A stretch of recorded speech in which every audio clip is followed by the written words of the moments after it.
May profits be upon you. We're going to take a look at New Zealand dollar, Swiss franc, NZD, Swiss. Let's take a look at our RT Money Meter. All right, RT Money Meter tracks the rate of change of each individual currency future over a period of 15 weeks. I update this list every week, and I rank them by their relative strength and weaknesses. And as we can see, the Swiss is number two, was number two last week, but look at the numbers. Look at the percentage of change, the rate of change.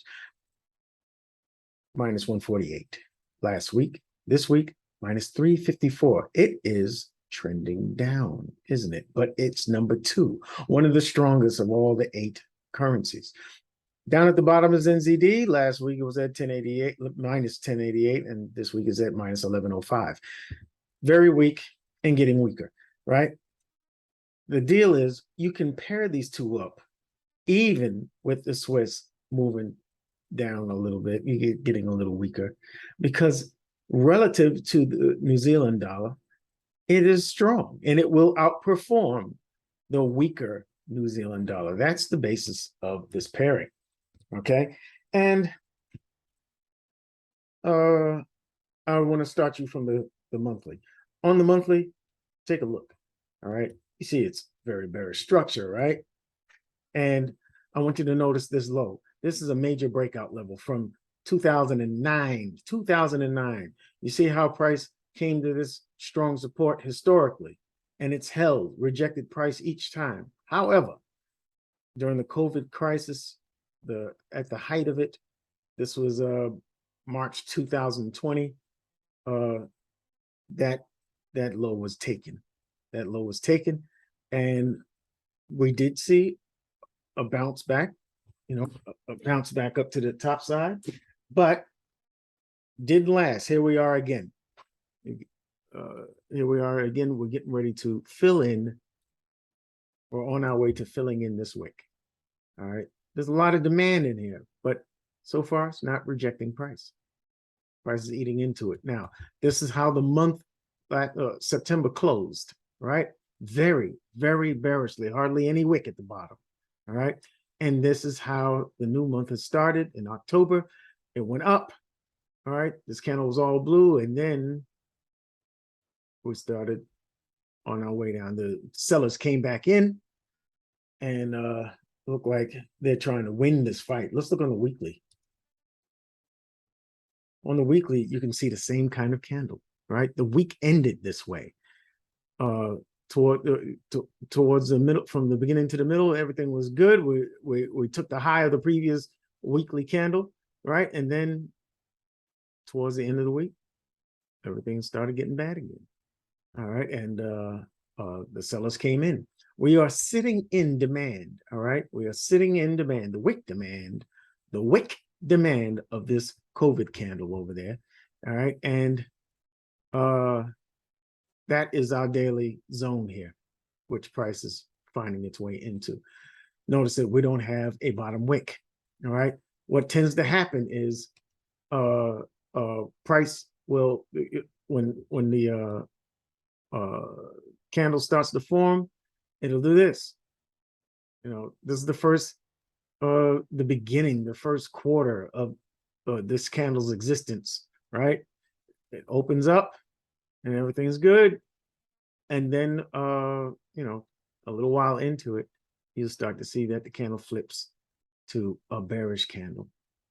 All right. And I think that's exactly what's going to happen to this one. You'll see. You'll see. And I think we're going to hit this target down here. What's that target? That is the COVID low, the COVID candle low. Okay. The bottom of this demand zone. Let's look on the daily. All right. Again, we can take one more look. We're still in the wick area, and we're trying to fill that wick, it seems. All right. You saw New Zealand stepped in, had a rate hike and all, and it had a very temporary kind of effect. And then prices coming down. The thing you want to make note of in this is, let me see, let me get down to the 4-hour so we can take a better look at this price action. What you want to notice with that is it broke structure. on the 4-hour, we have an internal break of structure. You remember what I told you about internal breaks of structure? You got this low, you got a nice swing high, lower.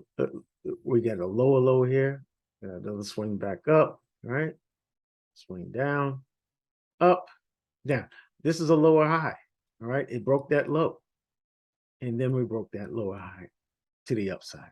That means the internal structure is now bullish, and we should be looking for buys. Simple, all right? And after a break of structure, and we broke a couple of highs over here. After a break of structure, what do we expect? A return to impulse, right? As soon as price breaks that high, breaks this, we put our attention down to the source of the impulse, and we want to see if this demand zone holds. We want to see how strong the strong low here is. All right, this is a strong internal low because it broke structure to the upside. That's what makes it strong, and you expect price to hold when it gets back here. Here's the deal. It doesn't necessarily have to hold. That's the deal. All right, you see this mark here? That is the equilibrium of the daily range. If I go back to the daily range, you can see it up top here, from here to here. That's the daily range, right? And there's a larger leg of structure up here, but we're going to concentrate on this one because this one is most important to us right now. This is one leg of structure, and I think I got this kind of high. I'm looking at it right now. Do I have that high? Because I think I do. Yes, I do. I do. Folks, you got to excuse me. I just put this thing here, and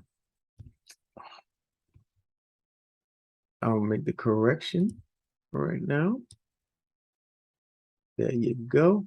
All right. Now, that's the 50% of this trading range. I was looking at the 618. So the deal is, when price makes those lower low, when price makes those lower lows and lower highs, we expect price to pull back at least 50% of this trading range. All right. We want to see it pull back into premium price as opposed to discount price. You want to take your shorts from premium, you want to take your longs from discount. All right. Price didn't make that move this time. All right. There's a lot of momentum, a lot of bearish momentum to the downside, and it may not make it up there. Not this time around. All right. What tends to happen when I see this situation developing is I will keep my head on a swivel. Of course, I'm going to monitor this demand zone here because I want to see if price will hold. All right. Now, I don't expect it to hold. All right. I don't expect it to hold in this case. That's my honest feeling. I believe this low is going to get taken because I think we're going down to take this target. All right. And if you look, or if you remember looking at the higher time frames, all right, those are some very bearish candles. All right. Now we have a bullish move, internal break of structure here, right? And we took out this high here for liquidity. If we would have had a break and close up here, I feel stronger about price's intent to go higher. I don't. The wick down from over here and the failure to break this higher with a candle body break and close hints towards weakness in this in the impulsive move to the upside. That's just my honest assessment. So yeah, we took liquidity from that high, right? But we respected the supply zone, mitigated it again a second time, or actually a third time, and price has continued bearishly. So we'll see if we get bullish price action once price runs into the zone. And I would look for those confirmations on the 15-minute. I'll look for a confirmation entry to the upside, because there is a chance that price holds here. All right, a good chance that price holds here and wants to come past the 50% of the trading range, the equilibrium, and mitigate the higher zone, and then come down and resume the bearish trend. All right, but in the case that does not happen, all right, I'm looking for this low to get taken. I'm looking for price to I'm looking for an NZD, weak NZD, to be outperformed by the Swiss franc, and so far that's proven to be a bearish endeavor. So we'll see. I mean, we'll see how it works out. Now, again, watch this zone, see if price gives us bullish price action, and we can take a confirmation entry to the upside. We need to see a break of structure to the upside. All right. Do I want to take shorts from here? No, because I'll be taking shorts into demand. Don't want to do that. I want to see this demand taken out.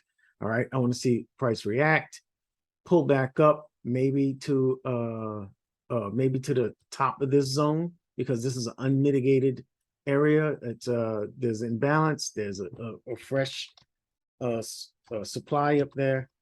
All right, we could see that happen, right? And then we could take a high probability trade to the downside. All right, we have FOMC coming on Wednesday. We have CPI data coming, and that's going to have an effect on everybody else, not just the US. So we may see that reflected in this pair as well. So those are the things I'm looking for. I'm going to mark this zone of supply up here because it is part of a chain, as you can see. Hold on. If I can get it right, I'll be all right. Yeah, there you go. From here to here. All right. If price comes back up there, if price wanders up here, I'm going to look for a bearish price action at this zone for sure, because I'll be looking for shorts because of the bearish momentum and the bearish trend. All right. I will look to see if price will confirm this eyeballs with a return to impulse and a respect of this lower demand zone. Remember, this is a strong internal low. So we'll see how strong it is. And that's all I got for you. All right. I appreciate you watching the video and staying to the end. Thank you very much for that. Please make sure you smash the like button and leave a comment that supports my channel, that helps it to grow, and it also helps to support and encourage me to put out more free content. Okay, and do make sure you subscribe to the channel. Make sure you catch my updates, and let your friends know. All right, I'll talk to you in the next video. The next video should be Aussie Swiss.